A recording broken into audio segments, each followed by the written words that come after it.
अंमळनेर पोलिसांचे combing operation, पिस्तूल तलवार जप्त, 113 सराईत गुन्हेगारांची तपासणी, दारू, जुगार, वाहतूक नियमभंगांसह विविध कायद्यांअंतर्गत 100हून अधिक कारवाया, बेपत्ता 6 महिलांचा शोध.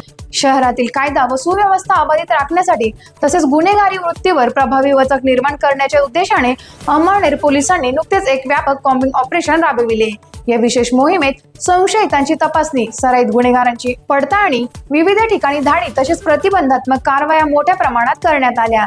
या कॉम्बिंग ऑपरेशन मध्ये उपविभागीय पोलीस अधिकारी यांच्या नेतृत्वाखाली अंमळनेर पोलीस ठाण्याचे 7 अधिकारी, 62 अंमलदार तसेच स्थानिक गुन्हे शाखा जळगावचे 1 अधिकारी व 10 अंमलदार सहभागी झाले होते. मोहिमेदरम्यान आर्म्स ऍक्ट अंतर्गत 2 महत्त्वपूर्ण कारवाया करण्यात आल्या.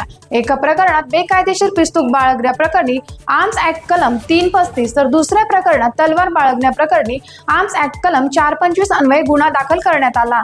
त्यामुळे परिसरातील शस्त्र बाळगणाऱ्यांमध्ये खळबळ उडाली आहे. दारूबंदी कायद्याअंतर्गत 9, जुगार प्रतिबंधक कायद्याअंतर्गत 5 कारवाया करण्यात आल्या. सार्वजनिक ठिकाणी मद्यपान करणाऱ्या 32 जणांवर महाराष्ट्र पोलीस कायदा कलम 112, 117 अन्वये कारवाया करण्यात आल्या. याशिवाय कोटपा कायद्याअंतर्गत 3, भारतीय न्याय संहिता कायदा 200 कलम 285 अंतर्गत 7, मोटर वाहन कायद्या अंतर्गत 36 तर MV ऍक्ट 66 112 अंतर्गत अशा प्रकरणी नोंदी करण्यात आल्या. ड्रंक अँड ड्राईव्हच्या 3 कारवाया तसेच बनावट सायलेन्सर लावून मोटारसायकलींवर 2 कारवाया करण्यात आल्या. 2 किंवा त्यापेक्षा अधिक गुन्हे दाखल असलेल्या 113 इसमांची तपासणी करून त्यांना पोलीस ठाण्यात आणण्यात आले.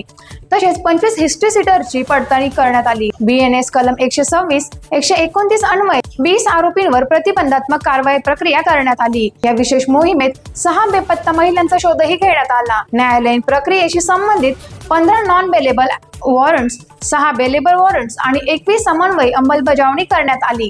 तसेच शहरातील 13 हॉटेल व लॉन्सची सखोल तपासणीही करण्यात आली.